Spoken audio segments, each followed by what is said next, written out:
Hi guys, it's Emily from Novel Novels and welcome to today's video. This is my best books ever. Now I'm filming this in April, which is my Bookshop 3-year anniversary. I would have already put up my anniversary video, but I thought, seeing as it's my 3-year anniversary, I thought that I would pick some books that are just very special to me, that are my favourite books that I've ever read, that are books that have stayed true to me. Some of them I've read more than once, some of them I've read once and they just can't seem to get out of my head. And these are all books that I'm keeping, so that means I've read them and I've kept them, which in itself is such an amazing thing. Now I'm going to be doing 20 books, and I'm not going to show you in my thumbnail which ones are on this list because I want you to predict some of the books that are going to be on this list, and I'm not doing them in order. But at the end, I will let you know what my top 3 are.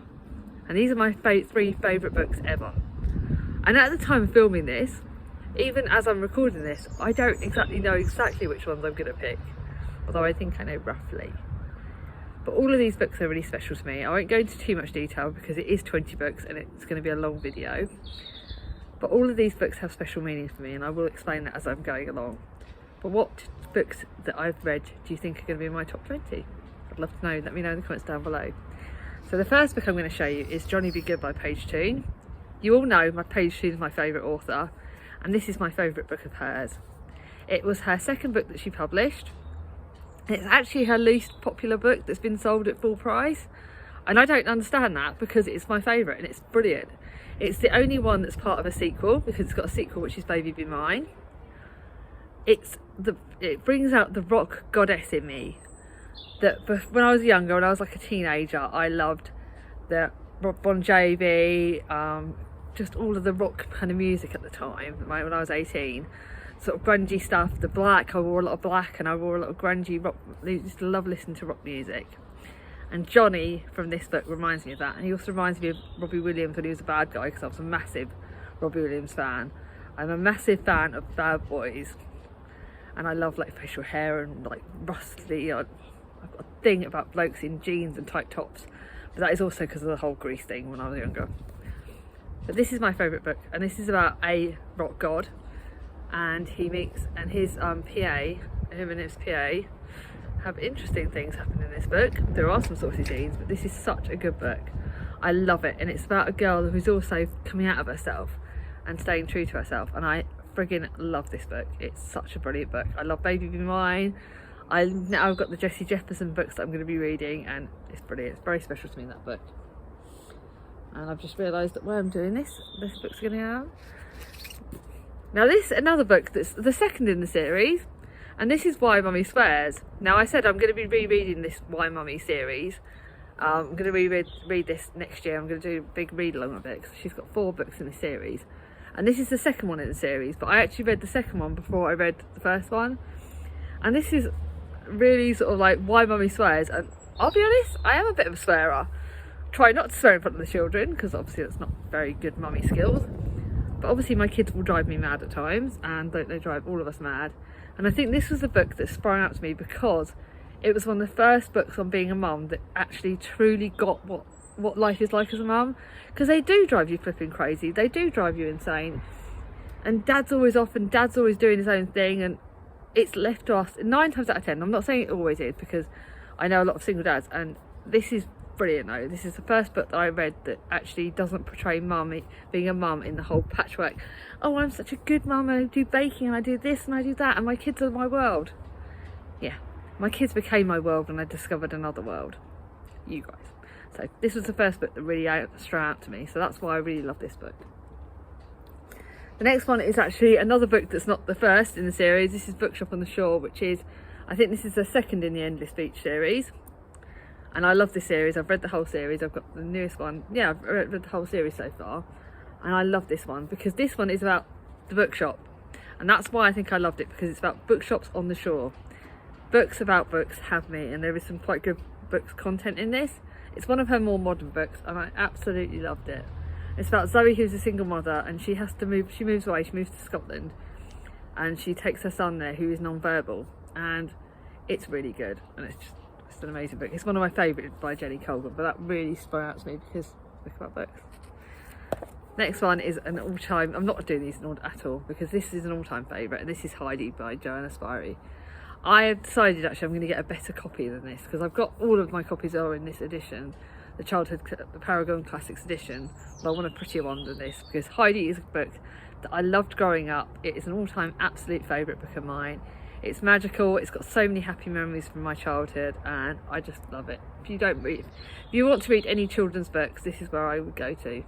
I just realised I haven't really got any proper middle grade books in this, which is quite unlike me. The next one's another contemporary, and this is a Patchwork Family. Again, I've only read this one once, but this is one of Cathy Bramley. This is my favourite by Cathy Bramley. It was in my top 10 of last year, and it's about found families and about going with the flow. And I am going to reread this. This is one of my only contemporaries I want to reread because it really got to my heart and it really sort of sprang out to me. I love Cathy Bramley's books. They are so cosy and about the found families, and she doesn't have the family element in the set 1.4 kid, that kind of thing, and that's what I loved about this. But it was such a good book and it's absolutely amazing. It's my favourite by that author. Now the next few are completely opposite to this because they're a lot harder hitting, and this next one is The Tattooist of Auschwitz, which I've read twice. I've got The Three Sisters by Heather Morris that I need to get to. I think I'm going to read that in June. I think that's my goal, is to read that in June. And this is about Lael Solova. Everyone knows about The Tattooist of Auschwitz. It's partly fiction and partly non-fiction, but I believe most of this one is actually non-fiction. And it's set about in Auschwitz, and it's about Lael, and he is the tattooist in Auschwitz. This is very, very hard-hitting, and don't go about this in everything, but it's a romance that runs through the heart of one of the hardest places in the world. But I thought this was such an amazing book, and it's one I've read twice and one I will reread at some point. Now when I was doing this list, I nearly forgot about this book. I've heard there was some controversy around the author of Lisa Evans, so I will not be buying any more of her books full price because there are some controversy.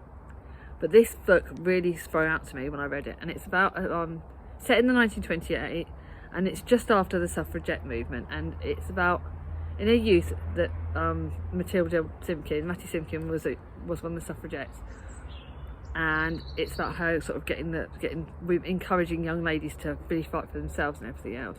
But she has a lady who is like her companion / servant, and she is actually my favourite character in this. But it does talk about the suffragette movement really well, and all of you know the suffragette movement is very close to my heart because my great nan's mum, so my great nan was a suffragette. My great nan was actually on the marches with Emmeline Pankhurst, and it really does strike me because something that is very true in my family, certainly on my mum's side and my dad's mum, I've discovered since she died how much she was actually a fighter.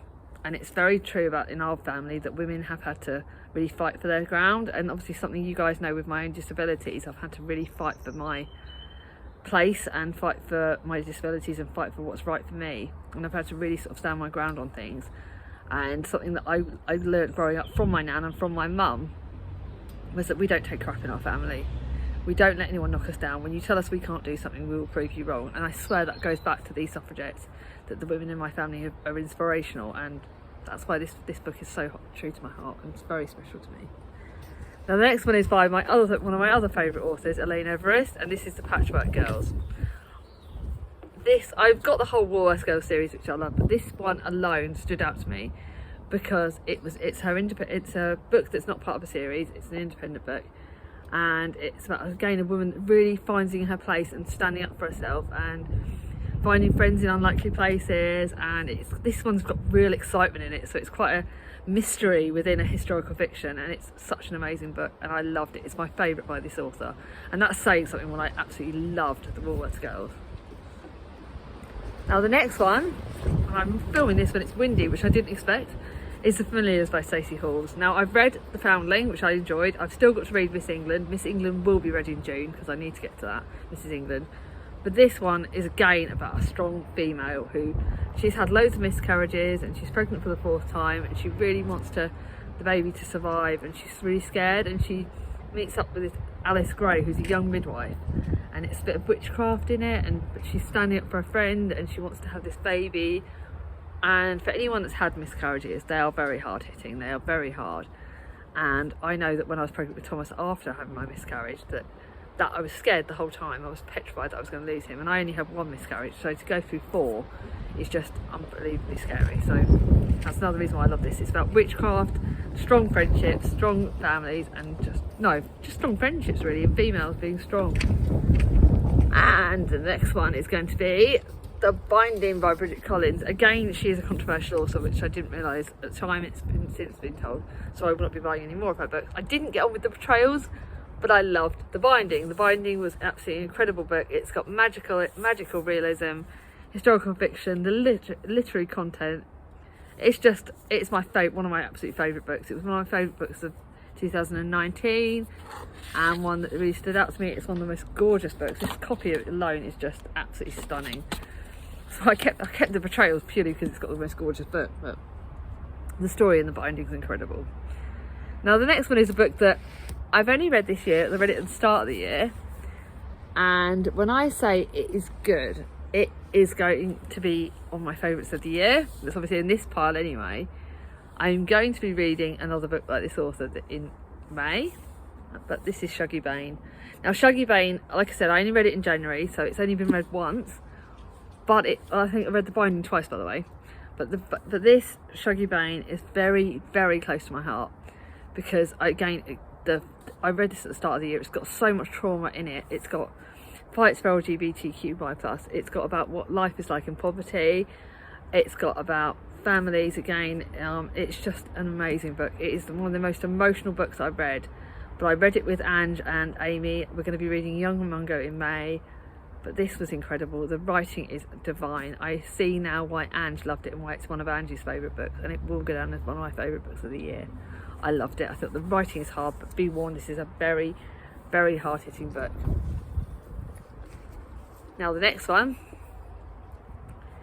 is Anne of Green Gables. I could not have a top books of the ever without Anne of Green Gables. I'm reading the series with the Anne along. I'm loving it, but this will always be my favourite of the whole series. It's the first book. It's Anne when she's magical. I've spoken about Anne of Green Gables in so many videos. It will go down as one of my favourites, and I think it's another one I want to get a better copy of, because this is a bit of a battered copy. It's freaking amazing. Anne has such a creative imagination. As a child, she is one of the biggest chatterboxes. She is the person who reminds me most of me, and I love it. I can't not love Anne of Green Gables. It's one of the best books ever. It's just, I love it. I love it. I love it. I love it. Now the next one is a book that I read again last year. I've only read this the once, but this one, God, this one really hit my heart. So I think, by the way, 2 of these books were given to me by Ange. Get the idea, Ange, you're brilliant. Before the Coffee Gets Old by Cheju, I can't say that name. This has got 3 or 4 stories inside stories. There's 4 stories, and each one of those made me cry. There are lines in in these books that just absolutely killed me.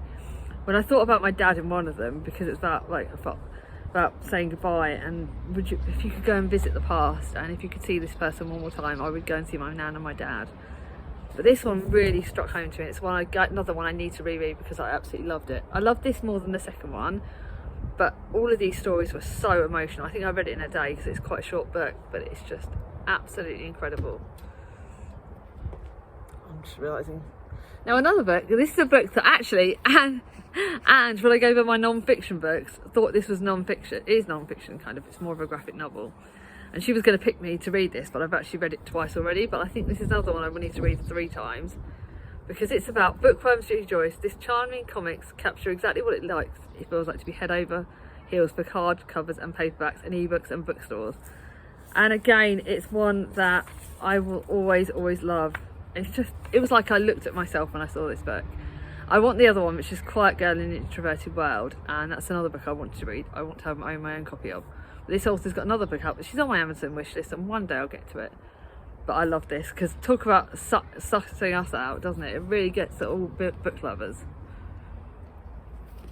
Again, I can't go through another top list without talking about Get a Life Chloe Brown, which, as you would have seen in my book on my 3-year anniversary, I think looking back, this should have been my favourite book, not the Someone I Used to Know. Although Someone I Used to Know is amazing, because Get a Life Chloe Brown was again like looking in the mirror. It was like I finally felt seen by having chronic pain, and I loved it. I loved it. I literally loved it more than I've ever loved any other book ever. It's like, I love the sauciness in it. I love the raunchy scenes. I think the chronic pain descriptions are the most apt that I've ever read, and it's amazing. Now the next one again is going to be interesting that it's on the top book, and this is The Colour Purple by Alice Walker. This is one of the hardest hitting modern classic books I've ever read. It tackles things in this that you would not want to read. There are rape scenes and there are lots of scenes of violence. But this book struck home to me as one of the hardest hitting but best written books ever. I cried within the first page of this book. It is hard hitting, incredible. There are a million triggers on it, but I will never ever regret reading this, and this book will stay in my heart and stay in my memory for life. Again, you're always going to guess this one's going to be on here. Curse of the Dark and Lonely by Bridget Kemner. This was incredible. It's my first fantasy book that I ever read. I read it a few years ago. Again, I've read it 3 times. I love this book. Harper is, talk about, got the best disability rep in it, a strong female in it, I liked Prince of Rian, although I still love Grey, which is, he's in this one but he's more in the second one. I just love this book. I just think that this book is incredible. Diary of Anne Frank. Again, a legendary book. I've read this more times than anything. I think more than any of the books I've ever read. Diary of Anne Frank is a true story. It literally is her diary set during World War II with a young girl, a teenager in hiding. It is one of the hardest hitting books we've ever read. It's one of the first books I ever read, and I think that I will always reread this. I'm keeping this for Mia as well, because Mia will need to read this when she's old enough, because I want her to know about what strength really is and how to be grateful for what we have. Getting down to my end now. On the last 4 books. Of course Jane Eyre is going to be on this. I love Jane Eyre. It is one of the most gorgeous books. I want a cloth bound classics of it. I will get off my bum and get that. I think that's the next one to ask Chris for, because I love this book. It is, do I need to tell you more? You were all going to know this was going to be on there. It's my favourite book of Charlotte Bronte's. It is one of my favourite classics. It's one of the classics I've read the most. It is one of the best books ever. Jane Eyre is one of my favourite protagonists ever. It has got, oh, I love Mr. Rochester. I love him. I love this book. I love it. Oh, you can't not love it. He's just, oh my God, it's like such an amazing book. Romance, bad boys, good boys, friendships, hard-hitting elements. It is bloody incredible. Wuthering Heights. I had to pick this copy, this edition of it, because the other edition's right down the bottom. You all know I talk about this. I talk about this in every single video ever. So you knew this was going to be on here. You know I talked about it. It is not a romance. Never ever think of this as a romance. It is a gothic book. It's a gothic tragedy. It's got more bad boys than good boys. There is no nice characters in this. They're all freaking bad. Even Nellie, the narrator's bad. Heathcliff is like one of the worst villains ever, although you get why he's the worst villain ever.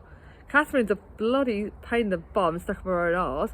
It's brilliant. I love it. I love the Yorkshire moors. I love the settings. I love the storylines. I love the good boy, bad boy. I just love this book.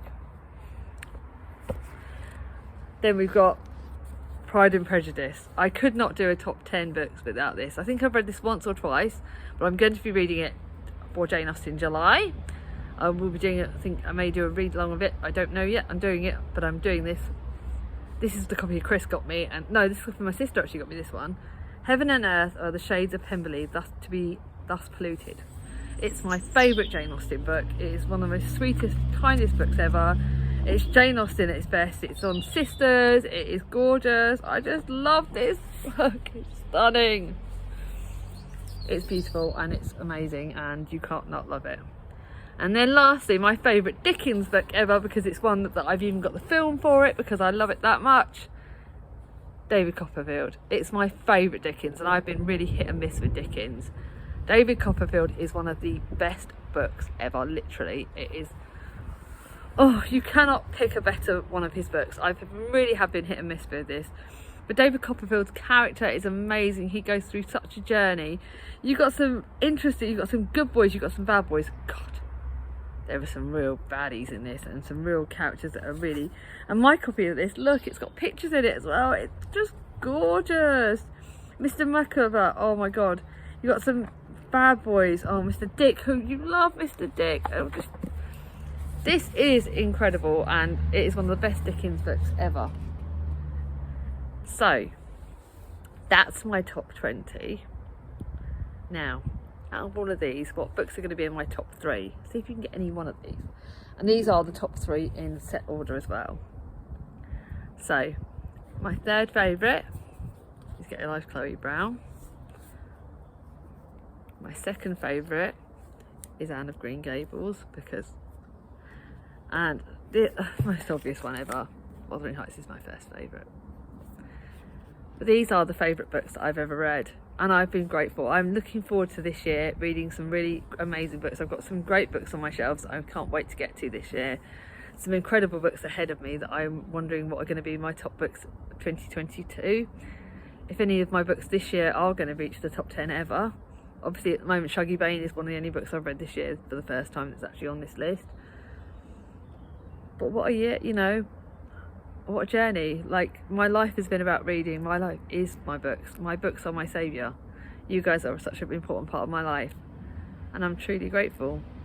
So I hope you enjoyed this video. If you did, give it a thumbs up. If you're new to my channel, subscribe, ring on my ding-a-ling, and I'll see you all soon. Bye bye.